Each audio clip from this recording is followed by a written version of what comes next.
So today we've left the boat to come to Babeldaob, the biggest island up in Palau in the north, and we're just doing a tour and heading out to the stone monoliths now. We've been to the government building and then we're going to go on a hike up to a waterfall. So yeah, exciting to see some of the island, how green it is, but look, just the view from this area is absolutely stunning.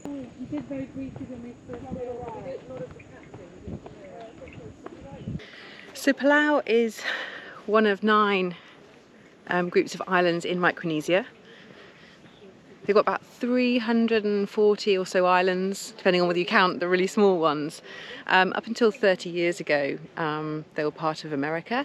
So in 1994, they became independent. They've still got a relationship, a pact with them.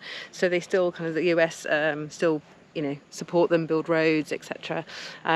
They use the US dollar here, but they are, proud to be independent. They have their own language here than the other islands around, their own culture as well. We were being explained about the ladies here. They all have stones, and it's stone money, so it gets passed down from generation to generation. So all the girls or the ladies will be wearing these necklaces with a piece of stone, and that represents their money and value. Really interesting. And the society here is matriarchal. The women make all the decisions. They decide who is going to be the chief. So the chiefs are men, but the women have chosen who is in power. And if they're not happy, then they can soon kick them out. They will make the decisions with all about the money. So it's interesting, and that still goes on now. So it is the chiefs who are more powerful than the president. So it's all. Quite interesting culture here, very different than anything I've sort of come across before. So I'm finding it fascinating to learn more about Palau, a country I'd really knew very little about before coming here. We're become a Christian state. We believe it between 150 to 180 AD. Wow. After death of Christ. There was an archaeologist in the early every coin. They enjoy the beautiful green, but they forget the culture and the history. And just the terrain and the landscape. It's really pretty out here. So really I know. Yeah. Oh, nice. That's the old monorail broken down there. It takes you all the way to the water.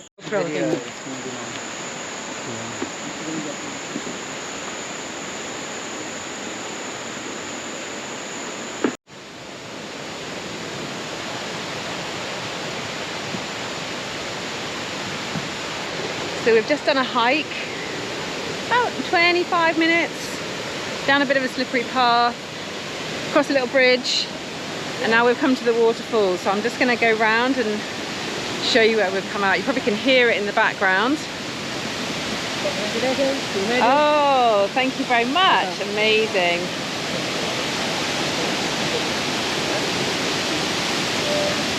Wow. Gosh. Look at this. And you know what, the best thing? There's no one else here. So it's super special. We're going to get in the water in a bit. Now I'm going to cool off after the hike. I'll be back soon. Well, I've got my swimming costume on, so I don't know whether I dare go in. I'm already getting sprayed like crazy. So, we'll see how this goes. It's pretty powerful. There's been a lot of rain over the last week or so, so there's a lot of water coming down here. But I think we're going to try and go in. So I'll let you know. Oh, I just come out of the waterfall. Oh my god, it's amazing. You're seeing so much water coming down. Obviously, it's really quite hard on you, but wow, you can get behind the pools. We're just sitting down in the pools. Yeah, it's pretty special to be here. So we've just had an amazing lunch, the sun's come out, we've been sat in the sunshine a bit, but now it's time to walk back up to the cars, so this is going to be the tricky bit. Might get a bit sweaty, but we've definitely had an amazing time here, so 100% worth it. So yeah, back to the bus, back to the boat. So this is the path walking down to the waterfall. kind of following the river, partly. Today it's a bit muddy, it's been raining quite a lot over the last week or so.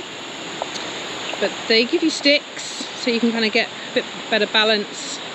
And then at times there's like some wooden boardwalks as well, so which does help. And just take your time, there's no rush. And then towards the end there'll be some steps heading back up to where we get our vehicle.